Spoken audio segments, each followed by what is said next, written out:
Greetings, friends and fellow cigar box guitar enthusiasts. Dale Puckett here, and I apologize. I have not done a lesson video in a long time. I do tiny little lessons, snippets and stuff like that, but I want to dedicate this video for blues lessons, cigar box guitar. So I'm going to divide this up into three different sections: the beginner, the intermediate, and the advanced. And then I'm going to build upon from the beginner, build into the intermediate, build into the advanced. So there's going to be something for everybody, hopefully. And then we'll have fun at the end of the video. Okay. So with no further ado, here's the basic section. So the basic section here, we're going to distill. We're going to respectfully distill blues, if you want to call it that. We're gonna look at the 12 bar, which is a basic standard way to play blues. If you think of it in terms of measures and bars like that, we subdivide into 12, and that's going to make understanding this real easy. So basically we have three chords. We have the 1 chord, the 4 chord, and the 5 chord. So if you just follow the major scale, do, re, mi, fa, sol, si.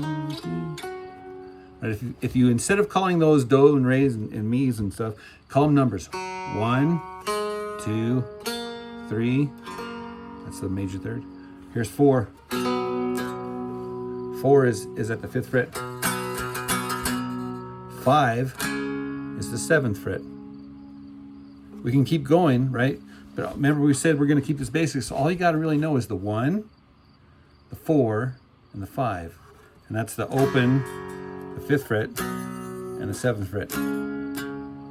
Okay, so that's half the battle. Here's the other half of the battle. So remember I told you it's 12 bars, right?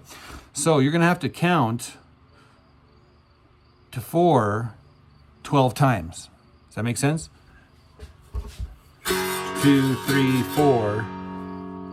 That's bar 1, right? 1, 2, 3, 4. Bar 2. 1, 2, 3, 4. Bar 3.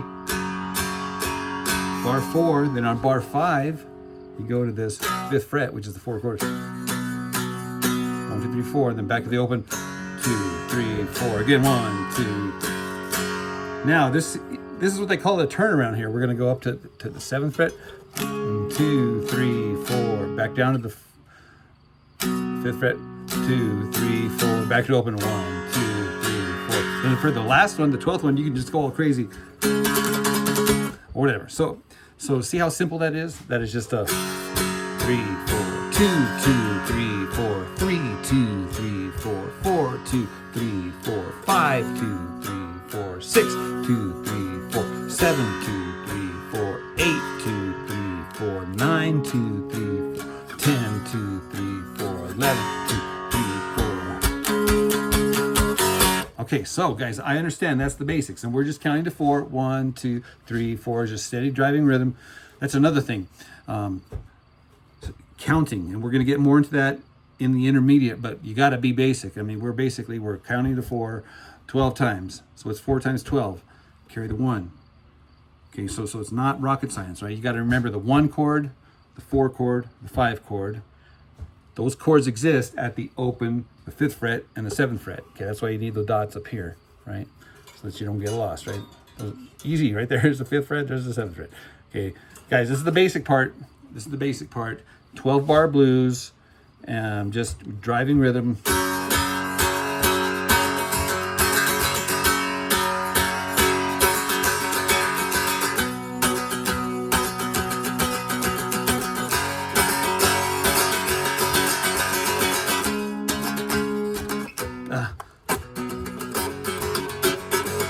All right, so have fun with that basic stuff. Okay, now on to the intermediate stuff. Okay, remember how we just got done talking about you need to learn how to count. You got to count up to 4, and then repeat and repeat and repeat and repeat and repeat, repeat and repeat. So now we're going to subdivide those countings. So instead of just going 1, 2, 3, 4, we're going to incorporate an upstroke now. So it's going to be 1 and, let's catch that, 2 and 3 and 4 and 1 and 2 and 3 and 4 and. Now these ands are going to be very important. Again, this is the intermediate level. We just discussed counting to 4, but now we're going to go 1 and 2 and 3 and 4 and 1 and. The ands are always on the up, and the numerics are always on the down. 1 and 2 and 3 and 4 and 1 and 2 and 3 and 4, and it really helps if your chin follows your hand. 1 and 2 and 3. Your whole head and your toes. Dude, get into it, man. You got to commit to counting in your brain all of the ands all of the time. This is called rhythm. You want to do this so that you don't have to do it. Does that make sense? You want to. It's got to become muscle memory where you're just free floating and you're just 1 and 2. 1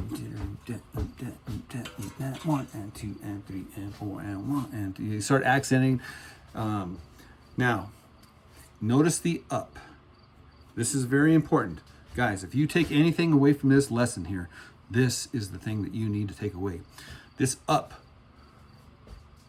Man, you guys, if you want your music to sound upbeat, play on the upbeat, play on the ands. Not only that, because remember I told you on the downstroke is the number 1, and then the upstroke is the and. Down and. Now, again, the human body wants to like jump. Okay, so whenever you're dancing and you're going down on the number, but you're jumping on the and. 1 and 2 and 3 and 4. 1 and. See how you jump? Okay, well it's the same thing. We're gonna inject that bam into our music. So using the example from the beginning, we're just doing the 1 chord.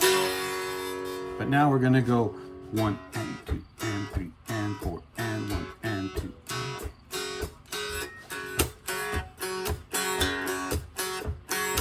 1 and 2 and 3 and 4 and 1 and 2.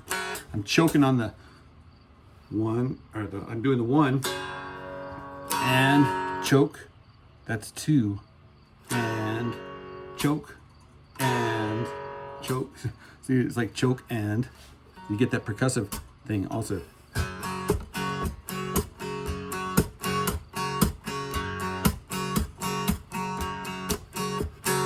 1 and 2 and 3 and 4 and.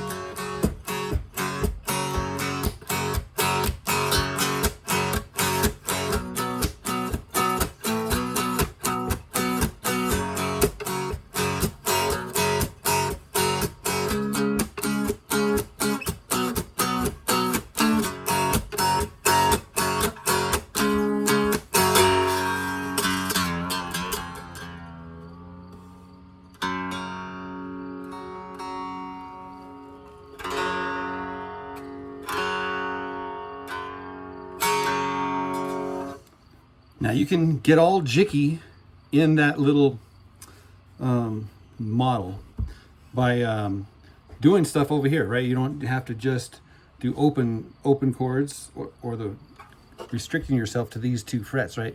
Because these chords, the 1 chord, the 4 chord, and the 5 chord, repeat everywhere, all over the fretboard. So it's up to you to find out where they're at. Now I'm going to show you. Now I'm going to get a different guitar because I want you to see the dots. This one here doesn't have dots on the front here, and to be honest with you, I'm kind of worried that I might poke your eye out, you know. And dude, I would not feel good about myself if I poked anybody's eye out. So I'm going to get another guitar. So stand by while I get one that's got nice big dots so you can see. Okay. All right. So now here we have the dots, and I am tuned E, B, E. Okay, so what we're gonna talk about the one chord, which is the open.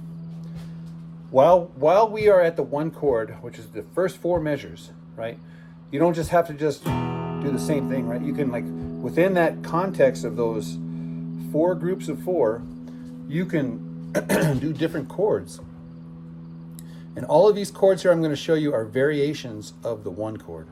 So obviously we have open. Now you can also do on the middle string.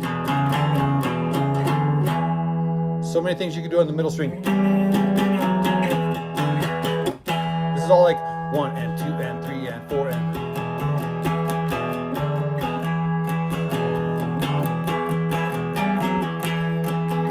So I'm just kind of just moving This is all the one chord, right? These are all things you can do. I'm just doing like simple melodies. All the while I'm counting 1 and 2 and 3 and 4 and 1 and 2 and 3. And I know how long I need to be there before I need to change to the 4. So when we get to the 4 chord, we're going to do different opportunities for different 4 chords, and the same for 5 chords. So, but right now we're just going to do the 1 chord. So this is the 1 chord. That's a 1 chord. That's a 1 chord. That's a 1 chord. That's a 1 chord. They're all 1 chords, right?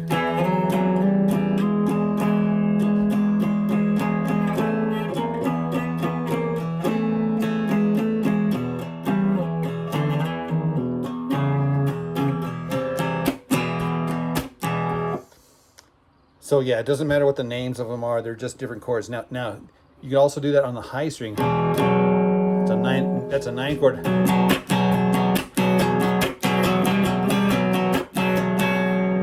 Kind of an interesting sounding chord. Call it the 1 chord, right?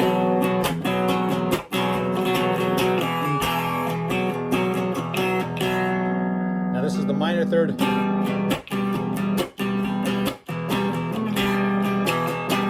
Again, that's a 1 chord. You could do a double, right?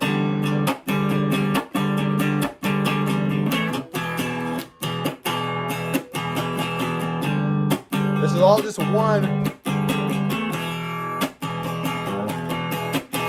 That's like the whole group of, from the 1, 2, 3, 4, 2, 2, 3, 4, 3, 2, 3, 4, 4, 2, 3, 4. Then we switch to the 4 chord.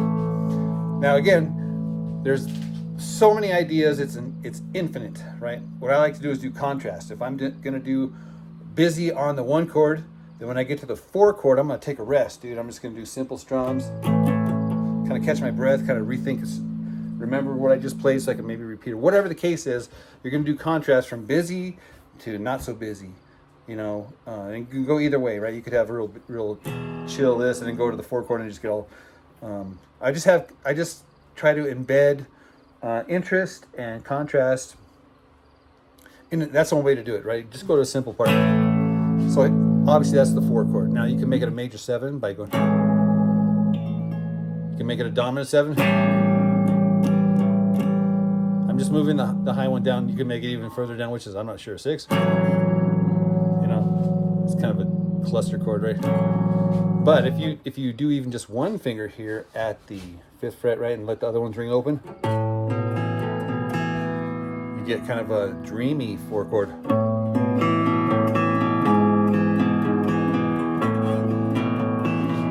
And you can double up and do a high string open. That's like a stable chord. Again, this is all 4 chords, right? Here's another 4 chord. You just do your pinky on the top, and then your index finger here on the middle string, 2nd fret, and then the high string open.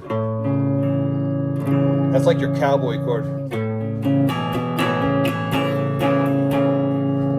what I like to do is suspend it. You can suspend it here or here, however you like. This is the way it sounds.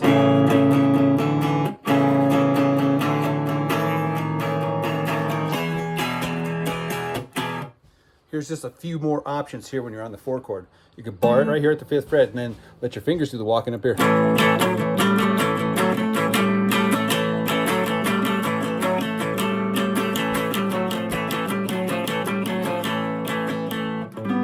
You get it?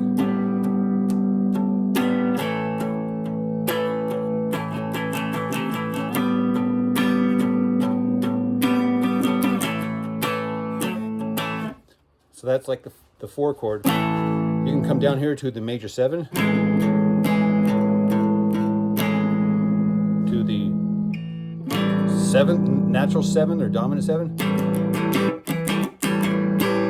There's multiple ways to play this chord here. Here's another way to play this 7th chord here. You're gonna do these 2 fingers here, kind of a stair step, and then catch the pinky on this guy. The nice thing about this chord is that it can invert.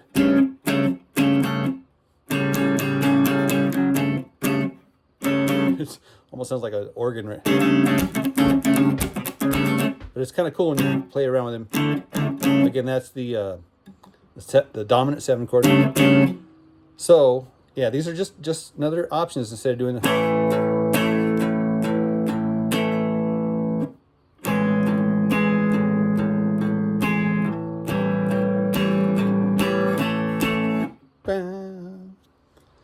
And here are some rather beautiful 4 chords. Pinky, index, high string open. Now I can invert this by putting my pinky up here. That is an awesome 4 chord.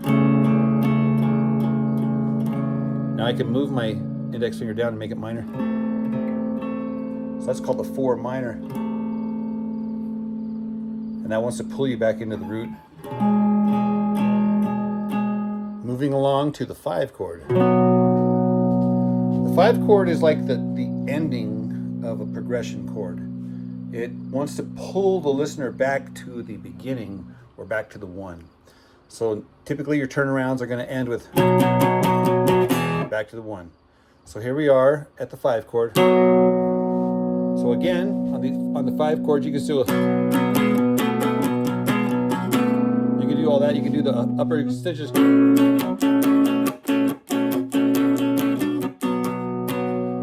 Way up here, and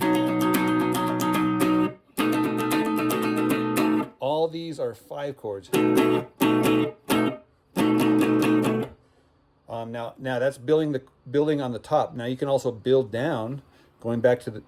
What I do is I free up fingers on this side and bar it with this finger here. And here is the dominant 7 chord. Here's that other shape of dominant 7 chord where we're doing right. And the inversion. Now here, okay guys, here's another one of those moments. This is another takeaway right here, the Hendrix chord. So wherever you have a 1 finger bar, for example, like if I was going to do it here at the 12th fret, right, which is the root, right? This is the 12th fret, right? I'm going to have a super dissonant bar here, curving my middle finger over, and that's right below the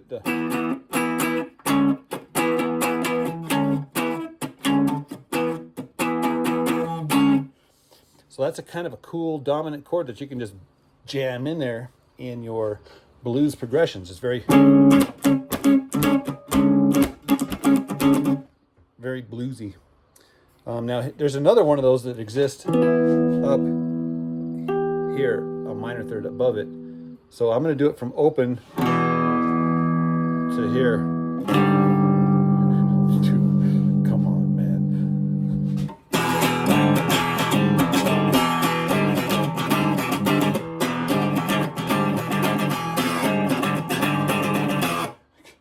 That's like all 1 chord and very dissonant dominant 7 intervals put in there.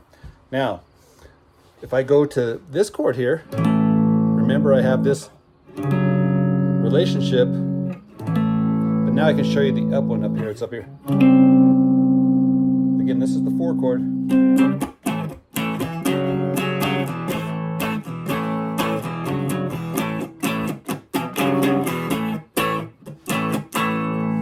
Well, this same law applies here at the 5 chord. So if I go up, it's going to come up here. If I go down, it's going to be here. So I call those the Hendrix chords. They're like flat 9, whatever. I just look at them as little spots I can bam, little spot above I can bam whenever I'm doing these single. I'm telling you guys, cigar box guitar is easier than you think. It's easier than even this most advanced stuff is kind of easy stuff. So okay, now what we're going to do is we're going to combine everything, right? We're going to combine all the measures of 1, 2, 3, 4, 2, 2, 3, 4. We're going to do the rhythms of 1 and 1. Within the context of this 12-bar blues, you can mix it up. You don't have to stick to the 1 chord for the entire first 4 measures. And then there's like all these 2-5-1 turnarounds that you can put anywhere, and it gets real complicated really fast. We're not going to do that. We're going to keep it simple. So we're going to divide up our 12 measures, but each one of those measures I might or might not do the right chord according to you.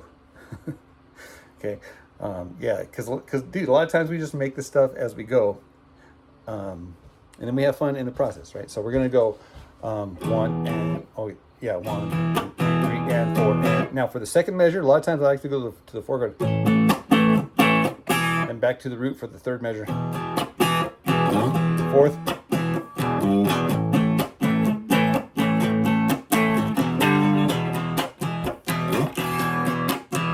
Now we're at the 9th measure here. Now this is the beginning of what they call the turnaround. This is what's going to go to the 5 chord, down to the 4 chord. That's measure 10. Then measure 11 is back at the root. Measure 12 is the 5 chord. That's the last chord. Remember, it wants to pull you back into the root. Okay, so that is going to be the context. But now what we're going to do is we're going to juxtapose all of these chords, or as many as we can think of or remember, into that framework of that progression.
The very last one, you're going to just end on that, and then you can get all, you know, dramatic. And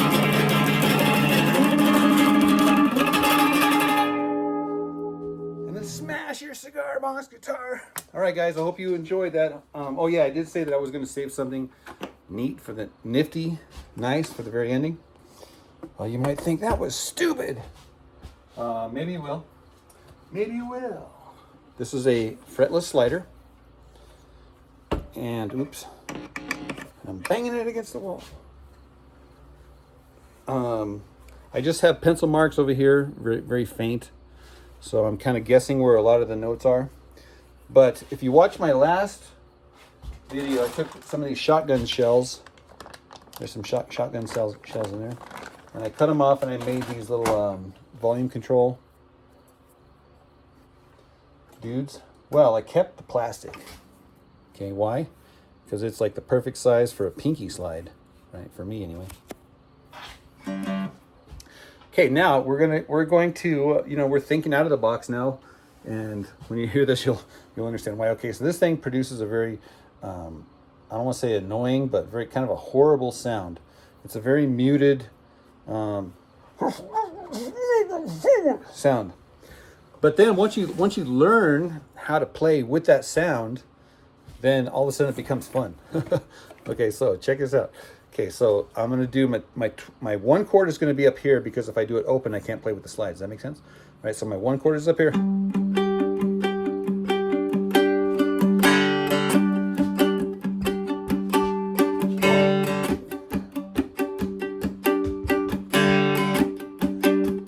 See the sound it makes? It's almost like a Jack in the Box. So I just now I just need to commit, because I know if I do anything else, it's going to sound horrible, right? So I'm going to.